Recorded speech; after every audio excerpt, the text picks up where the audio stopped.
أسألك يا من هو الله الذي لا إله إلا هو الرحمن الرحيم الملك القدوس السلام. السلام عليكم ورحمة الله وبركاته. بسم الله الرحمن الرحيم. الحمد لله رب العالمين. والصلاة والسلام على أشرف الأنبياء والمرسلين سيدنا ومولانا محمد وعلى آله وصحبه أجمعين ولا حول ولا قوة إلا بالله العظيم. أما بعد. Para pemirsa Nabawi Channel yang dirahmati Allah Subhanahu wa taala. Alhamdulillah pagi hari ini kami bisa hadir di hadapan para pemirsa dalam keadaan sehat walafiat. Kami syukuri dengan ucapan alhamdulillahirabbil alamin. Salat dan salam semoga terlimpah kepada Nabi besar Muhammad sallallahu alaihi wasallam, keluarga dan sahabatnya yang kita harapkan syafaatnya di dunia wal akhirat. Para pemirsa yang kami muliakan, yang dirahmati Allah Subhanahu wa taala. Kali ini kami ingin menyampaikan pesan atau masukan-masukan kepada para pemimpin kita, para tokoh-tokoh kita yang memiliki peran untuk menghitam putihkan masyarakat. Karena sebagaimana di dalam ungkapan bahasa Arab dikatakan an-nasu ala dini mulukihim. Manusia itu sesuai dengan agama atau pola hidup para pemimpinnya. Kalau pemimpinnya ahli ibadah, maka rakyatnya juga insya Allah akan untuk jadi ahli ibadah. Kalau pemimpinnya gila kekuasaan, rakyatnya juga akan gila kekuasaan. Kalau pemimpinnya gila dunia, rakyatnya juga akan lebih gila lagi pada urusan dunia. Kalau pemimpinnya maling, rakyatnya juga akan maling lagi. Karena itulah para pemimpin, baik tingkat paling tinggi hingga tingkat yang terendah, kami sampaikan kepada Anda semua. Pertama adalah bahwa kepemimpinan itu adalah ujian dari Allah Subhanahu wa taala.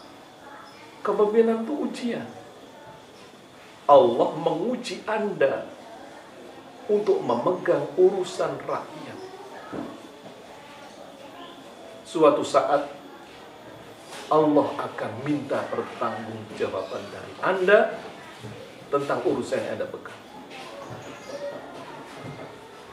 Di alam kubur, di alam akhirat. Karena itulah, mumpung kita masih menjadi pemimpin, Anda ingat bahwa tanggung jawab di hadapan Allah menanti Anda. Kalau Anda bisa melaksanakan tugas dengan baik, Allah akan menempatkan Anda di tempat yang tertinggi, di tempat yang mulia di surga. Tapi kalau Anda tidak melaksanakan tugas dengan baik, Anda zalim terhadap rakyat, maka Anda akan mendapatkan penderitaan yang luar biasa nanti di alam akhirat. Ini yang pertama, saudaraku semua, para pemimpin. Yang kedua adalah saudaraku para pemimpin yang dirahmati Allah Subhanahu wa taala, bahwa apa yang Anda pegang ini, amanah yang sekarang Anda pegang, ini tidak selamanya di tangan Anda. Suatu saat Anda akan pensiun. Suatu saat Anda akan tua. Suatu saat kekuasaan akan hilang dari Anda. Maka karena kekuasaan Anda itu terbatas, manfaatkanlah dengan sebaik-baiknya untuk hal-hal yang diridhai oleh Allah Subhanahu wa taala. Jadi jangan berpikir Anda masih hidup 30 tahun lagi, 50 tahun lagi. Enggak. Mungkin ada di antara Anda yang usianya tinggal 10 tahun. Ada yang tinggal 5 tahun. Ada yang tinggal 3 tahun. Atau ada yang tinggal 1 tahun lagi. Yang menjadi pertanyaan adalah, di sisa-sisa usia kita ini, untuk apa kalau kita tidak gunakan untuk mencari ridha Allah Subhanahu wa Ta'ala? Sebentar lagi Anda, kita semua akan memasuki alam akhirat. Kok bingung-bingung mencari dunia, mencari numpuk harta kesana kemari, tanpa jelas asal muasalnya, tanpa jelas tujuannya. Ini para saudaraku semua, sebentar, nggak lama. Anda misalnya jadi penguasa 1 periode hanya 5 tahun, 2 periode hanya 10 tahun, 3 periode hanya 15 tahun, sebentar itu. Nggak lama itu. Maka sangat sia-sia kalau di di masa kekuasaan Anda hanya bingung menumpuk harta untuk sesuatu yang nanti tidak akan Anda kealami. Yang ketiga, saudaraku para penguasa, para pemimpin, para tokoh masyarakat, semoga Allah Subhanahu wa Ta'ala membimbing Anda dan kita semua. Yang ketiga adalah harta yang Anda kumpulkan secara tidak sah, itu nanti akan menjadi bencana bagi Anda. Baik bencana di dunia maupun bencana di akhirat. Bencana di dunia apa? Kalau Anda gunakan harta itu untuk diri Anda, untuk anak Anda, untuk istri Anda, maka harta atau daging yang tumbuh dari harta haram ini akan menyebabkan orang tersebut sulit untuk beribadah, sulit untuk taat kepada Allah. Harta itu akan menyebabkan Anda atau anak Anda menjadi anak yang durhaka kepada Allah, menyebabkan diri Anda menjadi tidak mendapatkan ketenangan di dalam kehidupan, selalu gelisah, selalu bersedih hati tanpa tahu apa sebabnya, selalu risau. Tidakkah Anda ingin punya anak yang solih-solihah, yang berbakti kepada Anda? Tidakkah Anda ingin istri Anda taat pada Anda, setia pada Anda, menjaga kehormatannya demi cintanya pada Anda? Apa artinya Anda punya uang ratusan miliar, triliunan, kemudian anak Anda menjadi korban narkoba, istri Anda tidak setia, anak Anda durhaka, kemudian Anda sakit-sakitan, mengidap berbagai macam-macam. Untuk apa itu? Untuk apa? Karena itu, jangan sampai rumah Anda, perut Anda, rekening Anda, anak-anak Anda kemasukan harta haram, agar Anda menjadi orang yang selamat dari bencana dunia, bencana di akhirat. Belum lagi di akhiratnya, harta dari rakyat yang Anda zalimi nanti akan menuntut Anda semua berbaris. Mereka berbaris mungkin puluhan ribu, ratusan ribu, jutaan ribu, mereka berbaris satu persatu untuk menuntut keadilan kepada Allah atas kezaliman yang Anda lakukan. Tidakkah Anda takut seperti itu? Untuk apa? Yang keempat, saudaraku semua, Anda sebagai penguasa diberikan kekuasaan oleh Allah, diberikan ujian oleh Allah dengan kekuasaan. Kekuasaan itu sangat bermakna dengan dua hal. Anda menegakkan keadilan dan Anda menyebarkan ajaran Rasulullah Sallallahu Alaihi Wasallam. Anda penguasa. Kalau Anda menunjukkan kesetiaan Anda pada ajaran Rasulullah Sallallahu Alaihi Wasallam, semua bawahan Anda akan ikut itu nanti. Rakyat Anda akan ikut. Dan saat Anda meninggal dunia, dipanggil oleh Allah, maka apa yang terjadi? Semua rakyat Anda akan menangisi Anda. Para ulama akan menangisi Anda. Para habaib akan menangisi Anda. Rakyat Anda akan menangis dengan Anda karena mereka kehilangan seorang pemimpin yang dulu membimbing Anda di jalan Allah. Mereka kehilangan seorang pemimpin yang dulu memimpin mereka di jalan Allah Subhanahu wa Ta'ala. Tapi kalau Anda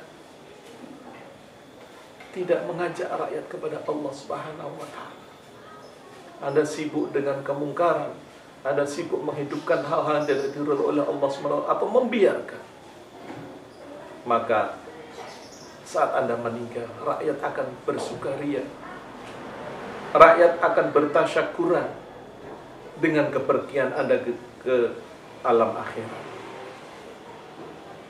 Para pemimpin yang dirahmati Allah Subhanahu wa Ta'ala, ketika Anda pada masa jabatan Anda menegakkan ajaran-ajaran Rasulullah Sallallahu Alaihi Wasallam, maka saat Anda memasuki alam kubur, di alam barzakh, Anda akan insya Allah bisa bertemu dengan baginda Rasulullah Sallallahu Alaihi Wasallam.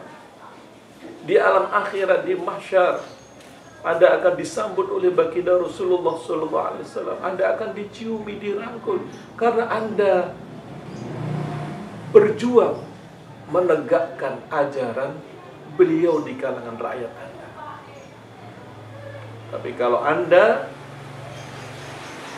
membiarkan kemungkaran merajalela di rakyat Anda, membiarkan hal-hal yang tidak diridhoi oleh Allah, membiarkan ajaran yang bertentangan dengan ajaran Rasulullah SAW di kalangan rakyat Anda, maka Anda nanti tidak akan dihiraukan oleh Rasulullah SAW saat Anda mendapatkan kesulitan di akhirat. Yang kelima, saudaraku semua, para pemimpin yang dirahmati Allah Subhanahu wa Ta'ala, sudah banyak pemimpin yang ada di dunia ini. Ada ratusan ribuan. Ada Alexander the Great, ada Cyrus Persia, ada Fir'aun, ada Namrud, ada Asoka di India, dan seterusnya. Banyak sekali para pemimpin. Di kalangan umat Islam juga sudah ada banyak pemimpin. Tapi Anda lihat, yang hidup dan terkenang di hati masyarakat, yang namanya abadi di hati masyarakat, adalah para pemimpin yang melayani masyarakat dengan sebaik-baiknya. Rasulullah SAW jadi pemimpin. Rumah beliau hanya suatu petak kecil, ukuran 5 kali 3,5. Tidak ada keramiknya, tidak ada dipan yang indah, tidak ada perabot yang indah, hanya sangat sederhana. Atapnya dari pelepah kurma, betapa sederhana. Tapi beliau sudah memberikan karya yang sangat besar, keteladanan yang luar biasa, sehingga beliau terkenal hingga sekarang. Para khalifah pengganti beliau, Sayyidina Abu Bakar, Sayyidina Umar, Sayyidina Utsman, Sayyidina Ali, dengan kesederhanaannya mereka dikenang sepanjang masa. Didoakan dalam Al-Fatihah, Al-Fatihah. Sayyidina Umar bin Abdul Aziz, seorang khalifah Bani Umayyah. Beliau sebelumnya adalah seorang yang kaya raya, pangeran yang kaya raya. Pada saat dia berkuasa, beliau menggunakan 90% kekayaan pribadinya untuk membiayai proyek-proyek kesejahteraan rakyat. Saat beliau meninggal, semua rakyat menangis. Sampai sekarang sejarah beliau terukir indah di dalam lembar-lembar sejarah Islam. Ada lagi Salahuddin Al-Ayyubi, seorang penguasa Mesir dan Syria. Saat meninggal tidak meninggalkan harta waris. Orang-orang seperti inilah yang namanya abadi di hati rakyat. Banyak raja-raja yang dulu mengumpulkan harta, mengumpulkan emas, mengumpulkan mutiara, berbagai macam kekayaan melimpah ruah. Sekarang nama mereka sudah tidak terdengar lagi. Kubur mereka tidak lagi diziarahi.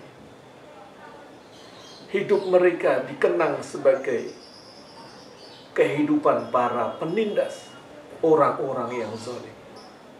Sekarang kembali kepada Anda.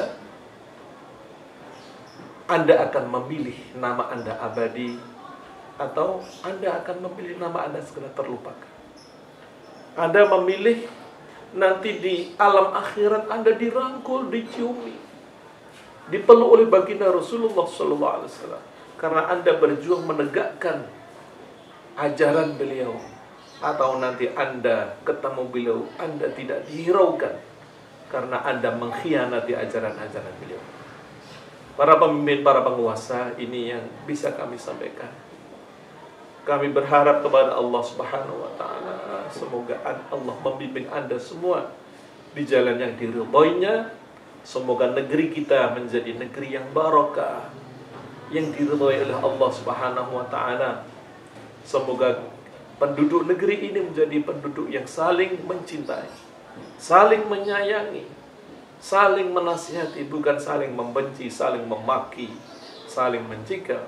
Kita semua bisa bersama-sama meneruskan dan menegakkan ajaran baginda Rasulullah sallallahu alaihi wasallam. Terima kasih. Billahi taufiq wal hidayah. Wassalamualaikum warahmatullahi wabarakatuh.